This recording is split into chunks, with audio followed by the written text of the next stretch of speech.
주제로 넘어가겠습니다.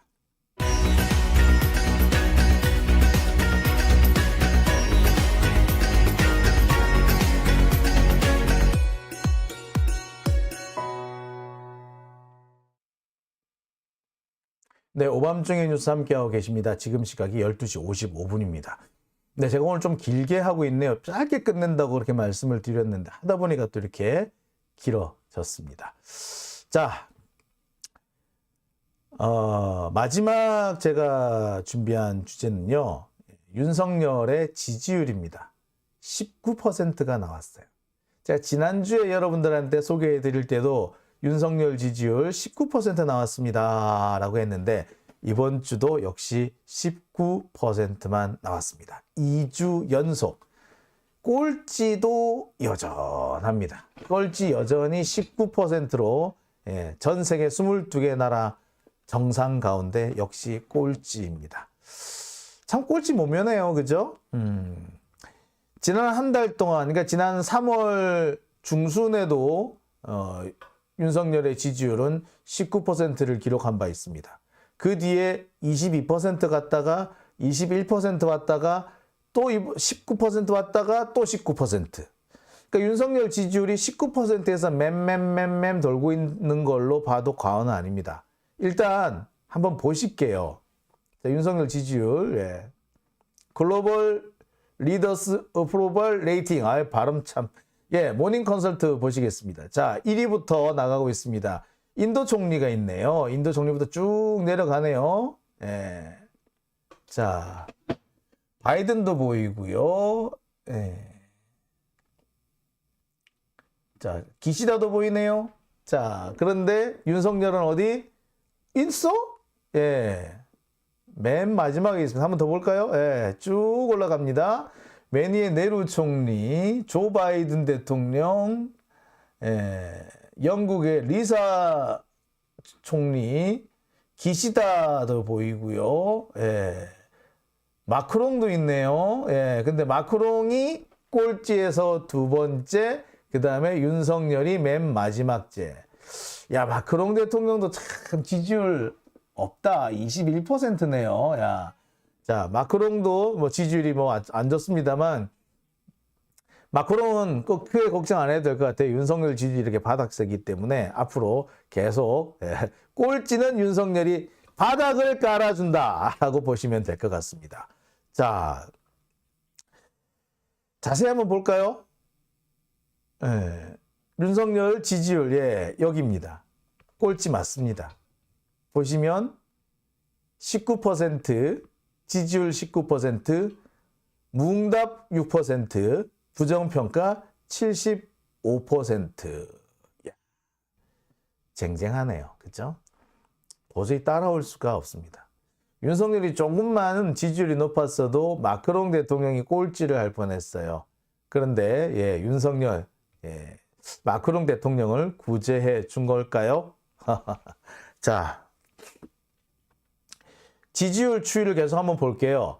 윤석열은요, 취임 직후 잠시 한때 반짝 부정평가가, 긍정평가가 부정평가를 앞섰습니다. 이때가 지난해 지방선거할 때요.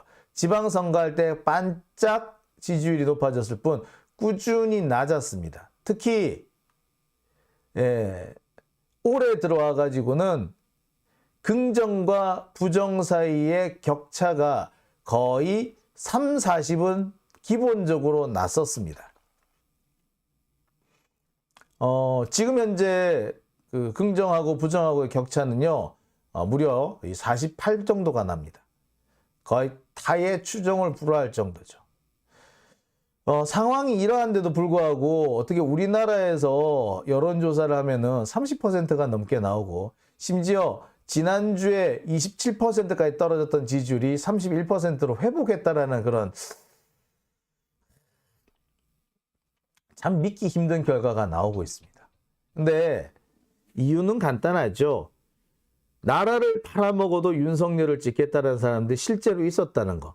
우리가 나라 팔아먹어도 찍어준다. 이게 뭐 포항이었던 아줌마가 한 얘기인데 이게 그냥 좀 과장된 표현이지 실제로 그러기에 하겠나.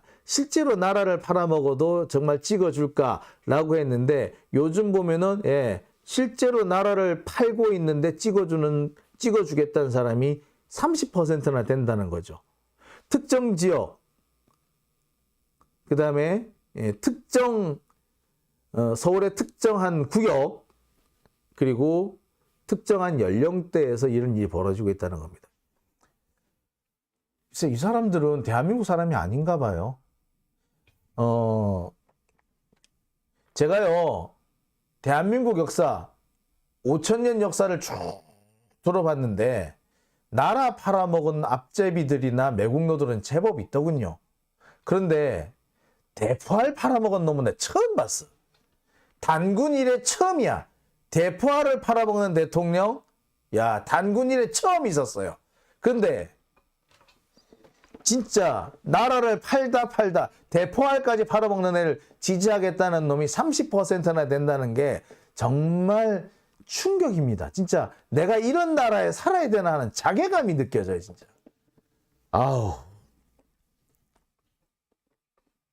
평화님, 대구 사시는데 분위기 안 좋다고요? 아, 정말. 그래도 거기도 그렇죠. 아무리 그래도 그렇지 분위기 안 좋겠죠. 근데 정말 제가 지금은 부산의 분위기도 많이 달라졌습니다만 한때 부산 분위기도 정말 장난 아니었잖아요. 예, 그래. 밖에서는 막 욕해. 뭐 저 때는 노태우였어요. 노태우 욕을 막 해. 막상 근데 찍어줘. 투표소 들어가서 자기들마다 이렇게, 물론 그렇게 몇 번 하다가 결국에 부산도 나중에 변하더라고요. 많이 변했거든요. 그러니까 대구도 이제 그 단계를 밟아가지 않을까 조심스럽게 기대를 해보긴 하는데요. 근데 참 많이 좀 서글프네요. 자, 영지님 피곤해서 주무시러 가신다고요? 예. 오늘 방송 끝까지 함께 해주셔서 고맙습니다. 정은희님, 다른 방송 끝까지 못 듣게 되는데 제 방송 끝까지 들어주신다고요? 예, 역시 감사드립니다. 자, 오밤중의 뉴스. 오늘은 좀 제가 좀 길게 했네요. 자, 오늘 제가 방송은 여기까지만 하겠습니다. 예. 내일 제가 이 시간에 다시 한번 여러분들 찾아뵙겠습니다. 내일도요, 좀 더 취재가 많이 되고 또 정리가 된 내용으로 좀 찾아뵙겠습니다. 내일은 뭐 직접 취재를 할 수 있는 것이 아니기 때문에 앞서서 제가 지난 일주일 동안 여러분들한테 알려드렸던 내용을 정리를 하고 또 추가로 변동된 내용이 있으면 다시 한번 정리를 해서 여러분들한테 소개시켜드리는 방안으로 좀 하겠습니다. 그러니까 내일 취재해 드리겠습니다. 자, 오늘 함께 해주신 분들께 다시 한번 감사드립니다. 편안한 밤 되시고요. 일요일 날 저녁 때 다시 여러분들 찾아뵙겠습니다.